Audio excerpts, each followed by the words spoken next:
Good afternoon, ladies and gentlemen. Please join me in welcoming our webcast viewers. My name is Fred Mifflin, President of the Canadian Club of Toronto. Viewers, we're very pleased that you're joining us today. For 120 years, the Canadian Club has been proud to provide a forum for leaders in every aspect of society to share their ideas with us and to challenge our thinking. Through our programs and activities, we offer access to dynamic business, political, and public figures from across Canada and around the world. Our Global Leaders series is a great example. At a time when Canada risks being economically marginalized by increasing protectionism and significantly greater economic influence from Asian markets, this series celebrates Canadian business leaders who are taking bold steps both at home and beyond our borders to create opportunity and prosperity here in Canada, like our guest speaker today, Barry Perry. Before I formally introduce Barry, here's a preview of some of our upcoming events. On Tuesday, March 28th, Sam Sebastian, country head of Google Canada, will be our special guest, and on Thursday, March 30th, we will host a distinguished legal panel focusing on the future of law. To order your tickets or to learn more about the club, please visit us at canadianclub.org. You can also join the conversation via Twitter and Instagram by following us at CDNCLUBTO or by using that hashtag.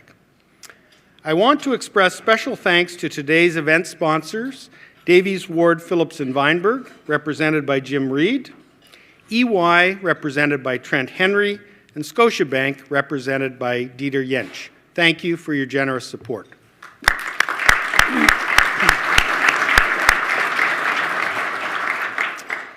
And now today's speaker. As many of you know, I'm proud of my Newfoundland and Labrador heritage, so in many ways I consider introducing our speaker today as a patriotic honor. Fortis has deep roots in Atlantic Canada, dating back to the late 1800s. In fact, my hometown of Catalina was one of the first Newfoundland outports, powered by electricity in 1918. I wasn't around, when a 400 horsepower generating unit was installed by the Union Electric Light and Power Company, one of the original 3 founding electricity generators of today's Fortis. Since then, clearly a lot has changed, as the Newfoundland and Labrador-based company has powered ahead to be a leader in the utility industry. Today, it enjoys the distinction of being the largest investor-owned electric and gas utility in all of Canada and one of the top 15 utilities in all of North America. Today's Fortis, headquartered in St. John's, has in excess of $48 billion in assets, serving 3.2 million customers through 10 utility operations in Canada, the United States, and the Caribbean. Its latest acquisition of ITC Holdings in the United States, valued at approximately $16 billion in 2016, catapulted Fortis to its leading North American position. We're pleased that Fortis President and CEO Barry Perry, who's led the company since 2014, is participating in our Global Leaders series. Barry's career with Fortis began in 2000, when the Memorial University graduate joined the corporation as Vice President of Finance and Chief Financial Officer of Newfoundland Power. Since then, he's overseen and financed the dramatic growth and diversification of the company and the resulting wealth and job creation for its shareholders, employees, and the communities in which it operates. Barry also serves on the boards of Fortis-based companies, including Fortis BC, UNS Energy, and ITC Holdings. He's a member of the Association of Chartered Professional Accountants of Newfoundland and Labrador. Before I turn the podium to Barry, I want to acknowledge the recent passing and pay tribute to Dr. Angus Bruno, the founding CEO of Fortis, who I know was a mentor to you, Barry, and to many in the Fortis family. As I mentioned previously, Barry will be happy to take any questions following his formal remarks, so please fill out one of the Q&A cards on your tables and one of our team will be happy to collect them. So Barry, welcome. The Canadian Club of Toronto's podium is yours.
This is where I say, yeah! We played that video at our recent Fortis Day with all our management team, and I tell you, it made me emotional, actually. Fred stole my speech, so and the Google guy is going to be more interesting. That's my start. So thank you, Fred, and thank you to the Canadian Club. It's really I'm really happy to be here today to share you some facts about the evolution of Fortis, and I'll also talk about some issues and opportunities facing the energy sector. I have to use my glasses. I'm sure a few of you in the room are a bit slack on your geography, so first part of my speech is going to talk a little about where we are on the East Coast. So it's a 3.5-hour flight from St. John's, Newfoundland and Labrador to Toronto. A lot of people don't realize that. The Rock, as we call it, juts out into the cold North Atlantic Ocean, and St. John sits very near Cape Spear, the easternmost point in North America. Newfoundland and Labrador's tough climate is matched by the toughness of its people and the rugged beauty of its land. In this city, St. John's, on the edge of our continent, Fortis was born and continues to be headquartered. It is from here that we have grown, expanded, and built one of North America's leading corporations. A corporation with assets in 5 Canadian provinces, across 9 American states, and 3 Caribbean countries. A corporation that delivers energy to over 3 million gas and electric customers. A corporation that manages over $48 billion in assets and employs over 8,000 people. And as of late last year, a Canadian corporation listed on both the TSX and the New York Stock Exchange. Founded in 1885 as St. John's Electric Light Company, later becoming Newfoundland Power, the delivery of electricity has been our business for over 130 years. In 1987, Newfoundland Power shareholders converted their shares and became shareholders of a new holding company, Fortis. With that move, a new path was charted to acquire, invest, and build a company that stretched beyond the province of Newfoundland and Labrador. Since then, leaders like the late Dr. Angus Bruneau and my mentor, Stan Marshall, pushed us into new jurisdictions. We invested with care and focused on performance and value creation. Let me tell you, it's an honor to follow these men as the 3rd CEO of Fortis. We acquired utilities in Prince Edward Island, Ontario, Alberta, and British Columbia, in the Caribbean, and in 2012 entered the U.S. market with the purchase of Central Hudson Gas and Electric in New York State. In 2015, we increased our U.S. presence with the purchase of Tucson Electric Power. What started in 1885 with the capital contributions of just 30 individuals was emerging as a major player on the North American stage. Today, Newfoundland Power's assets, which once represented our entire business, now represent just 3% of the total assets of Fortis. Our shareholders have been rewarded. We've seen tremendous growth in our stock price since 1987, when the closing price at year-end was about $5 versus about $43 now. In February 2016, about a year after I took the helm as CEO, we took our biggest step yet and acquired ITC Holdings for about $16 billion. ITC is the largest independent electric transmission company in the United States. It has over 25,000 kilometers of transmission, enough to stretch a line across Canada 5 times. That's a lot of line. ITC gives us a strong, low-risk, regulated transmission platform across 7 U.S. states. So while still rooted in Newfoundland and Labrador, we have become a market leader in transmission and the distribution utility business, wires and pipes across North America. As we acquired new utilities, we also deployed capital to drive organic growth, update and modernize our electric and gas networks, and improve service quality and reliability for our customers. We perform well in large part due to our unique business model, and here are a few facts about that model. First, we don't enter into acquisitions to achieve cost synergies by laying off people and cutting expenses. We acquire utilities, open new opportunity to support our growth, as well as their growth and success. Second, we give our leaders substantial autonomy to plan, invest, and manage their local businesses. We charge our subsidiary CEOs to be CEOs, to identify opportunity and to seize it. We believe that this model is a significant competitive advantage. Third, the investments and the acquisitions have to be profitable for our shareholders. For 43 consecutive years, we have increased our dividends, the longest record of any public company in Canada. There is no bank, no other utility that has done it as long as Fortis. And fourth, we accomplish all of this while conducting business responsibly, with a focus on the longer term and with a deep respect for the environment, our customers, our regulators, and the communities we serve. This balance, this focus on doing well and doing good has served our people, our customers, and our shareholders well. In 2016, we invested $2 billion to upgrade and expand our networks. That number will rise in 2017 to $3 billion and about $13 billion over the next 5 years. We also have several projects not yet in our forecast that could increase our capital program by several $billion. We're definitely not standing still.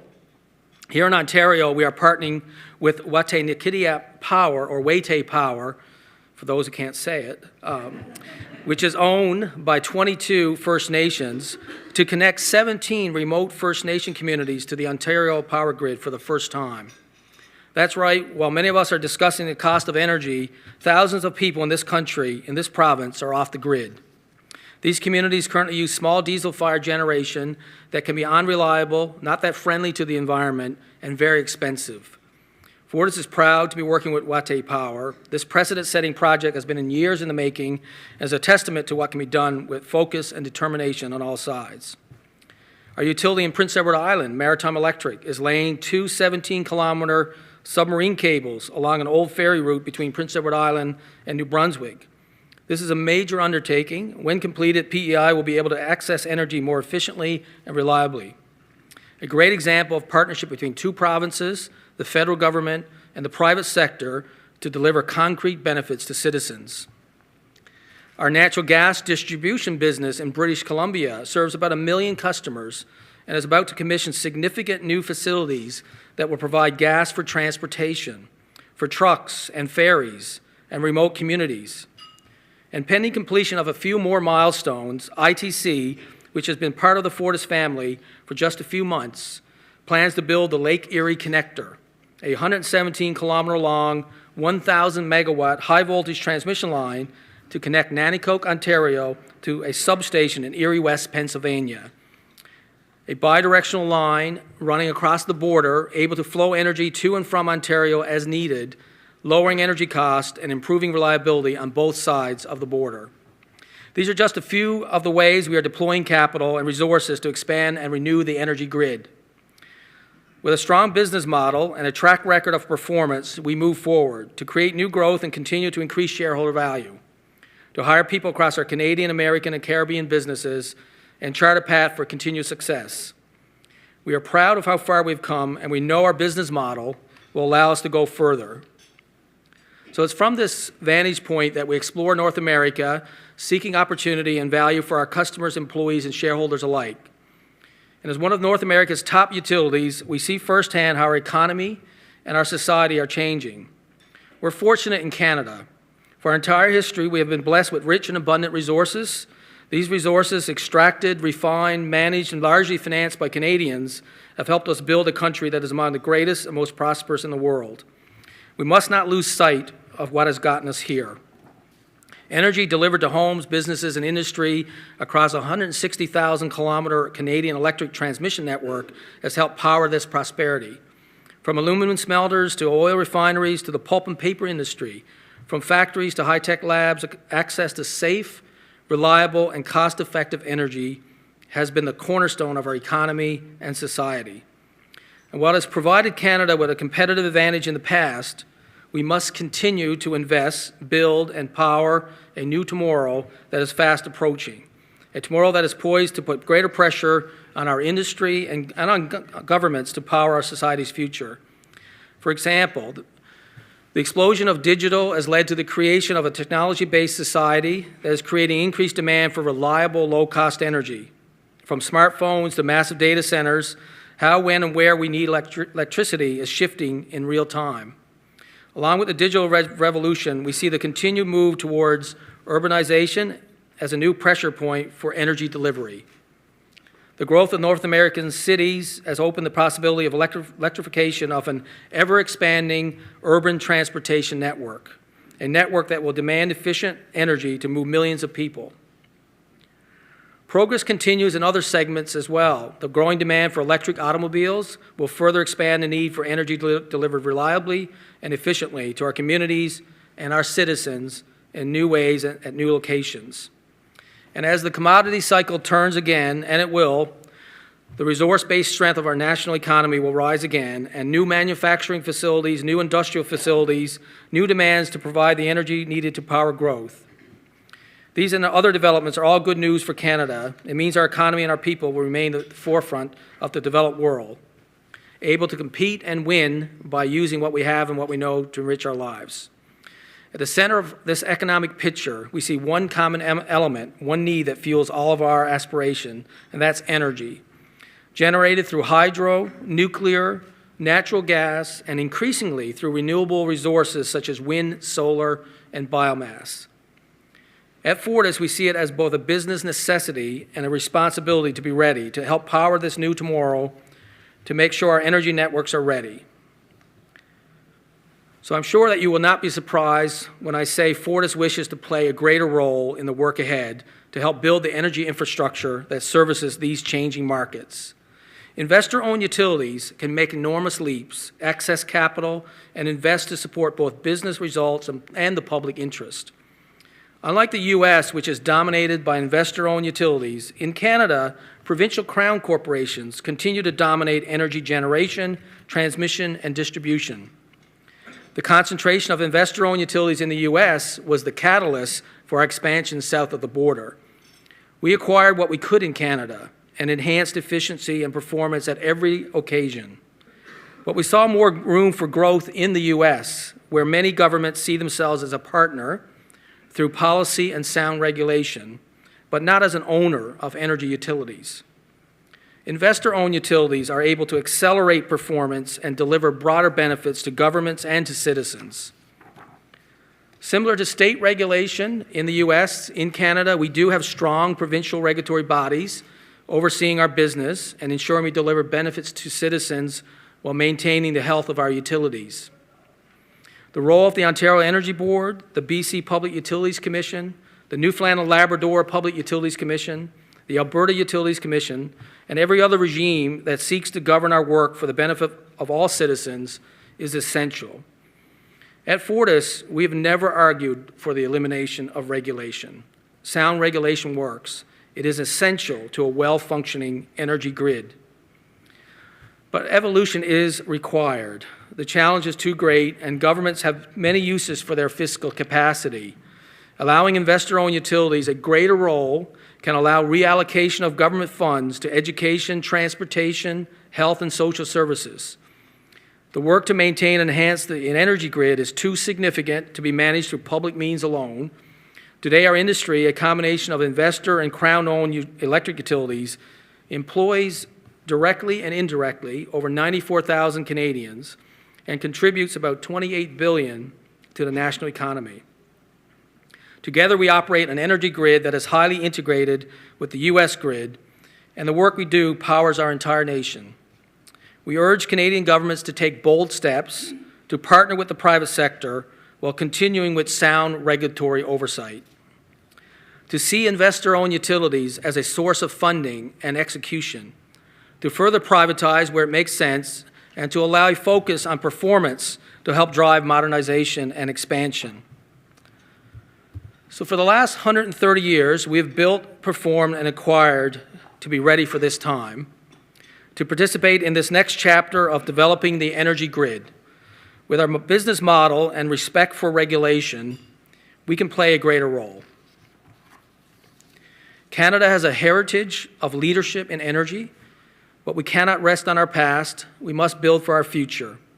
Safe, cost-effective, reliable energy is the one element that is essential to sustain and improve our national economy and our standard of living.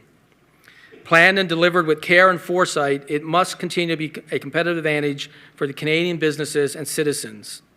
And private enterprise, investor-owned utilities, can and must play a central role, because how this issue is addressed impacts us all. So, in closing, this is my Newfoundland advertisement. You got to come visit the Rock this summer. I have no doubt you're going to have a great time when you come visit. Come celebrate Canada's 150th anniversary in Newfoundland. But rest assured, Fortis remains committed to delivering safe, reliable, cost-effective energy to our customers, while at the same time increasing value for our shareholders. Thank you.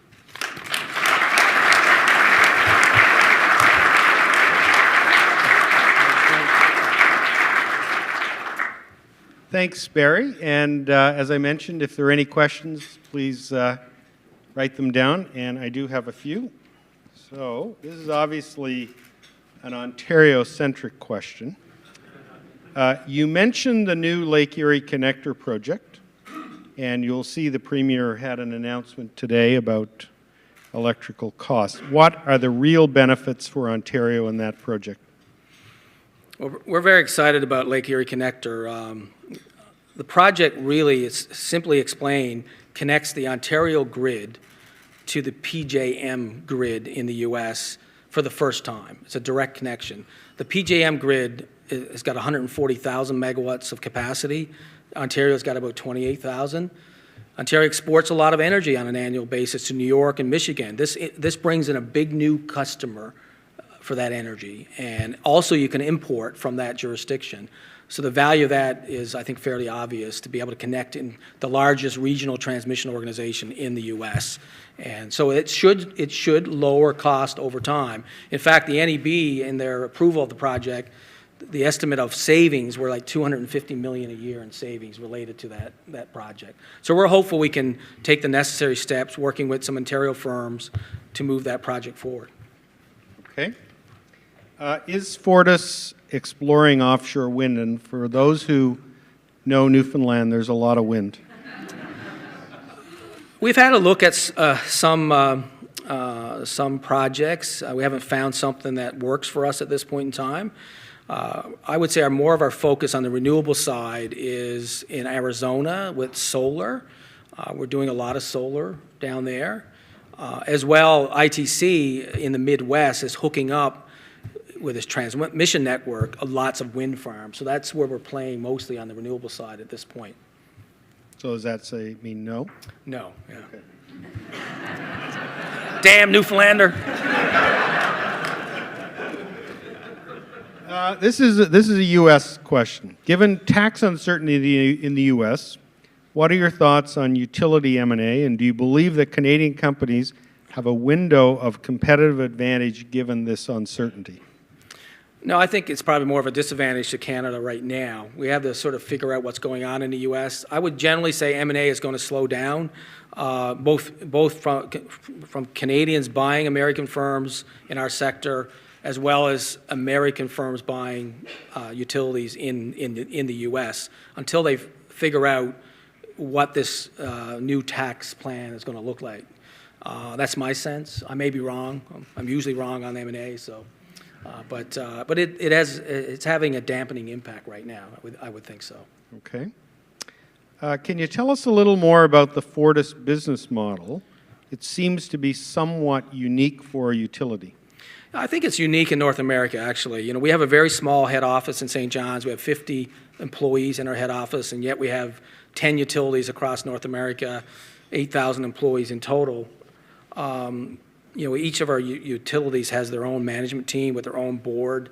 That board is usually made up of a majority of independent directors drawn from the service territory that the utility serves. And we feel that works in our business. Our regulation is local. It's state-based or provincially based. It's not national in scope, except for ITC, which has got a national regulator on transmission. But most of our businesses are regulated by state regulatory commissions and provincial regulatory bodies. And we think our model works in that sort of regulatory regime. And it's a really competitive advantage. It takes a lot of sort of skill, trust to allow it to move forward, but we've managed to find that way, and we get a lot of support from our regulators for the model as well, which is important in our sector. Okay, I've got two more questions, so if anybody has anything else, please bring them forward. Given the dramatic growth you've seen, particularly in the last year or so, what next for Fortis? Well, right now we're focused on integration of ITC, and we'll take all of 2017 to do that, and then we'll figure out what comes after that. That's actually, timing works because of all the Trump tax plan, and we're not anxious to rush back to big utility M&A. We are spending at $3 billion a year in CapEx, and that's allowing our company to grow nicely over the next few years. And these other projects that we're working on, if we're successful, Erie Connector could be as much as $1 billion project. So those kind of projects can accelerate our growth as well. So that's where we're focused right now. And the last question, what are your thoughts on PEU and growth for load, given the fact that of the current 11 million vehicles in Ontario, only about 10,000 are electric and would have to increase to 2.5 million before making? Somebody who asked this question really knows what they're talking about. As a test. Yeah, absolutely. Would have to increase to 2.5 million before making a noticeable impact on power consumption. I think there will be an increase in electric vehicles. How quickly it happens remains to be seen. Elon Musk obviously is pushing real hard for that at this point, but it's still slow. There's still not a lot of electric vehicles on the road, but I think it will happen over time. It might take 10, 15, 20 years, but I think that it's increasingly electric vehicles will become more prevalent in North America. Is that just a question of getting costs of the vehicles down? I think it's cost, yeah, and I don't think anyone is. There's going to be much change in people's focus on the environment, and I think there's going to continue to be pressure to move away from carbon-based fuels, and so I believe that electric vehicles will continue to be, that market will continue to grow for sure. I can't predict how quickly, but it's definitely, and for electric utilities, it probably is you can't estimate how much it would mean, but it's probably a growth area, frankly, to, make sure the grid is equipped to deal with charging stations at people's homes, and I think there will have to be a lot of upgrading of the system to allow that sort of network of charging to occur. Make sure that people don't come home and plug in their cars and blow the fuses, basically, right? So. Great. Okay. Thanks very much. Thanks, Barry. Thank you.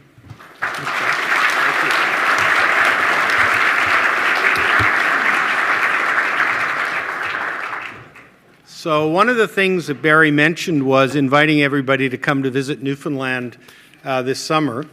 And for those of you who were here in the fall, we actually hosted Zita Cobb from the Fogo Island Inn, and which is really an award-winning inn, ecotourism inn on Fogo Island. And so I'm sure Zita would be absolutely thrilled to have you come and visit. So, Barry, I want to thank you for your inspiring comments today and for participating in our Global Leaders series. There's no doubt that Fortis is a great Canadian company. Your leadership of Fortis clearly demonstrates the incredible strength of Canada's electricity, gas, and energy sectors as drivers of Canada's economic prosperity. As you mentioned, Canadian organizations must continue to innovate, commit to environmentally sustainable practices, challenge the status quo with respect to government ownership, and think and act outside the box, not just restrict our ambitions to provincial or national markets. This is not an option. Canada's future prosperity and competitiveness depend on it. Fortis is leading the way and is a great example of how vision, strategic investment, and some good old-fashioned East Coast risk-taking can play long-term dividends. So your results are indeed very enviable. Please accept our best wishes as Fortis moves boldly forward to continued growth and success.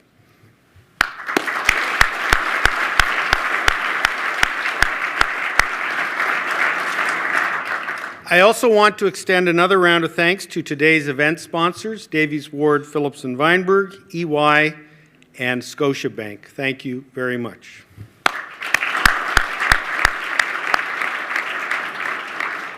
Also thanks to ImmediaEvents.ca, Canada's online event space, and VVC for live streaming today's event. To learn more about the club, please visit us at canadianclub.org.